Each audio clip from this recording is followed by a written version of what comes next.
இன்னைக்கு நம்ம நிகழ்ச்சியில முதல் பகுதியான அறிவும் ஜோதிடம் பகுதியில தமிழ் ஜோதிடம் பத்தி தான் நம்ம பார்க்க போறோம்.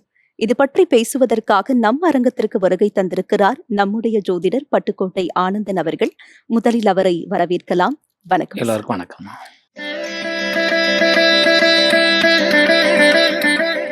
சார், நம்ம நிகழ்ச்சியில நாம நட்சத்திரங்களை பத்தியும் பார்த்துட்டு வரோம். அந்த வகையில இந்த வாரம் அஸ்வினி நட்சத்திரம் பத்தியும் அந்த நட்சத்திரக்காரர்களுடைய பொதுவான குணநலன்கள் பத்தியும் சொல்லுங்க சார். அஸ்வினி நட்சத்திரம் மேஷ ராசி. நட்சத்திரத்தோட அதிபதி கேது பகவான். ராசியோட அதிபதி செவ்வாய் பகவான். பொதுவாக செவ்வாய் பகவான் வேகம், தைரியம், அதே போல் அலோபதி மருத்துவம், இப்படி பல நற்குணத்துக்கு அவர் காரகம் வகிக்கிறாரு.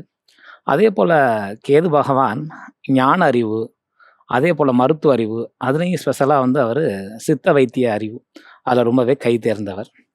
பொதுவாக இந்த நட்சத்திரக்காரர்களுக்கு ஒரு பிறவிலேயே அவங்க கூடவே உள்ள ஒரு குணம் அப்படின்னா, அதாவது அவங்களுக்கு சுறுசுறுப்பும் அந்த வேகமும் தான்.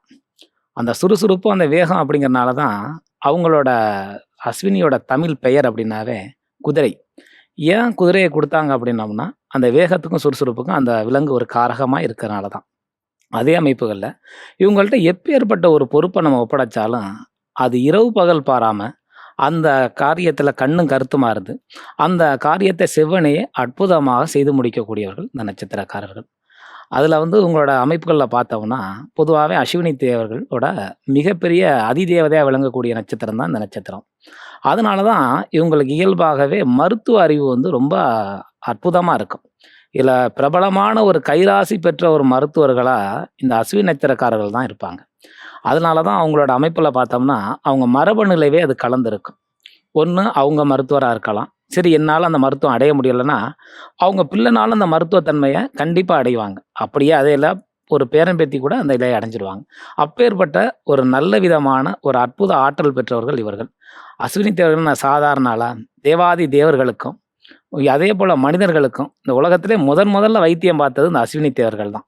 அப்பேற்பட்டவங்க அவங்க.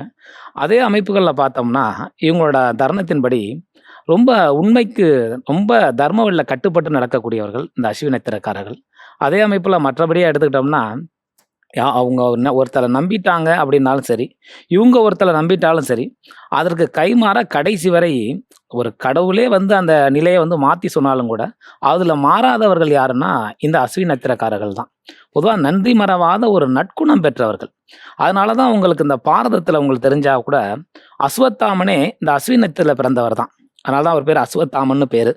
அந்த குதிரையை மையமாக வச்சு தான் வச்சுருவாங்க. அவர் வேறு யாரும் இல்லை, சிவனோட ஒரு அவதாரம். அதே மாதிரி பிரகலாச்சாரியாரோட மகன். சப்த சிரஞ்சீவிகளில் இந்த அஸ்வத்தாமனும் ஒருவர். அதே அமைப்புகளில் இவர் சாதாரண ஆள் கிடையாது. அதே அமைப்புகளில் அவர் பார்த்தோம்னா பாசுபாஸ்திரம், பிரம்மாஸ்திரம், நாராயண அஸ்திரம், இப்படி 3 அஸ்திரத்தையும் துவாபர யுகத்தில் கற்றுத்தந்த மகா மாவீரன். அப்பேற்பட்ட ஆற்றல் படைத்தவர். அதே அமைப்புகளில் பார்த்தோம்னா இவருக்கு கூடுதலாக இன்னும் ஒரு கருத்து அவர் என்னென்னா, மருத்துவத்தில் பெரிய அளவில் கைதேர்ந்தவர் இந்த அஸ்வத்தாமன். அது இங்கே யாருமே அவரை விட நீங்கள் பார்த்தீங்கன்னா அங்கிட்ட பாண்டவர் பக்கம் நகுலன் சகாதேவன் இவங்க இருந்ததுனால இவரை அந்தளவுக்கு இந்த புராணம் கொண்டு போகல. ஏன்னா இவர் எல்லா கலைகள்லையும் ஒரு மிகுனத்துவம் பெற்ற ஒரு அற்புதமான ஒரு ஆன்மா. மொத்தத்தில் இவரோட அமைப்புகளில் கடவுளே நாளும் கூட என் நண்பனுக்காக நான் நிற்பேன்னு சொல்லி நின்னவராச்சே. அதனால தானே கிருஷ்ணர் சொல்லும் போது கூட அவரை அதுலேருந்து பின்வாங்க மாட்டார். கடைசி காலத்தில் கூட துரியோதனன் என்ன சொல்லிட்டு இது பண்ணுவார்னா, கர்ணனால் கூட செய்ய முடியாத ஒரு பெரும் செயலை நீ எனக்காக செஞ்சிருக்க அஸ்வத்தாமான்னு சொல்லி அவ்வளோ ஒரு புகழ்ந்து பாராட்டுவார். இவங்களை பற்றி இந்த அஸ்வினி நட்சத்திரக்காரர்களை எவ்வளவோ சொல்லலாம். நன்றிக்கும் உண்மைக்கும் எப்பயுமே ஒரு காரகம் வைக்கக்கூடியவர்கள் இந்த அஸ்வினி நட்சத்திரக்காரர்கள். அதனால தான் இவங்களுக்கு அந்த அஸ்வினி தேவர்களோட பூரண ஆசி கிடைக்கும். அதே அமைப்புகளில் அஸ்வினி பிறந்த இவங்கள் அஸ்வமேத யாகம் செய்யும் அளவுக்கு ஒரு பெரும் பேராற்றல் கொண்டவர்கள் இந்த அஸ்வினி நட்சத்திரக்காரர்கள். சார், ஒரு விரிவான தெளிவான ஒரு விளக்கத்தின் மூலமாக நேயர்களுக்கு புரிய வச்சிருக்கீங்கன்னு சொல்லலாம் சார். தொடர்ந்து நாம தமிழ் ஜோதிடம் பத்தி அடுத்தடுத்த நிகழ்ச்சிகளையும் தொடர்ந்து பேசலாம். நன்றி, வணக்கம்.